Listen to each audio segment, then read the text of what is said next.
ഞാനിപ്പോ ഉള്ളത് ഗോവയിലാട്ടോ. ഗോവ മഡ്ഗാൺ റെയിൽവേ സ്റ്റേഷനിൽ ഇറങ്ങിയിട്ട് വാർക്ക ബീച്ചിലേക്ക് തന്നെ പോയിക്കൊണ്ടിരിക്കുകയാണ്. വാടക എടുത്ത ഒരു സ്കൂട്ടറിലാണ് കേട്ടോ പോയിക്കൊണ്ടിരിക്കുന്നത്. നമുക്കൊരു 2 ഡേയ്സിന് 600 to 800 റേഞ്ചിൽ നമുക്ക് ഒരു ബൈക്ക് വാടക കിട്ടും, അല്ലെങ്കിൽ സ്കൂട്ടറൊക്കെ നമുക്ക് വാടക കിട്ടും. അപ്പൊ ഞാൻ ബീച്ച് എത്താനായിട്ടുണ്ട്. ബീച്ച് എത്താനാകുമ്പോൾ തന്നെ അവിടുത്തെ മണ്ണ് കാര്യങ്ങളൊക്കെ ആണ് നമുക്ക് മനസ്സിലാവും അടുത്ത് തന്നെ ഒരു ബീച്ച് ഉണ്ടെന്നുള്ളത്. അപ്പൊ ആൾക്കാർ പൊതുവെ കുറവായിരുന്നു, കാരണം രാവിലെ 7 മണിക്കാണ് ഞാൻ എത്തിയിട്ടുള്ളത്. ജോഗിങ്ങിനൊക്കെ വന്ന് കുറച്ച് ആൾക്കാരെ ഉണ്ടായിരുന്നുള്ളൂ.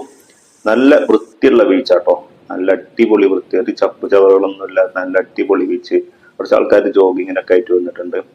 അതുപോലെ ഇവിടെ ഒരുപാട് പട്ടികൾ ഉണ്ട് കേട്ടോ, അത് വളരെ ശ്രദ്ധിക്കണം. അത് നമ്മളൊന്നും ചെയ്യൊന്നുമില്ല, നമ്മൾ എന്തെങ്കിലും ഫുഡ് കൊടുക്കുന്നു വിചാരിച്ച് നമ്മുടെ അടുത്തേക്ക് ഓടി വരാം. അപ്പൊ പട്ടികളൊക്കെ പേടിയുള്ള ആൾക്കാരാണെങ്കിൽ കുറച്ച് ശ്രദ്ധിക്കണം. എനിക്ക് പട്ടികളെ കുറച്ച് പേടിയാണ്, ഇഷ്ടമാണ്, എന്നാലും ഈ അലിഞ്ഞിരിഞ്ഞ് പടുക്കുന്ന പട്ടികളെ കാണുമ്പോൾ കുറച്ച് പേടിയാണ്. അപ്പൊ എന്റെ അടുത്തേക്ക് അവർ ഓടി വന്നു എന്തെങ്കിലും ഫുഡ് കിട്ടുമെന്ന് വിചാരിച്ചിട്ട്. പക്ഷെ ഞാൻ കാമായിട്ട് നിന്നുകൊണ്ട് അതൊന്നും ചെയ്യാണ്ട് പോയി.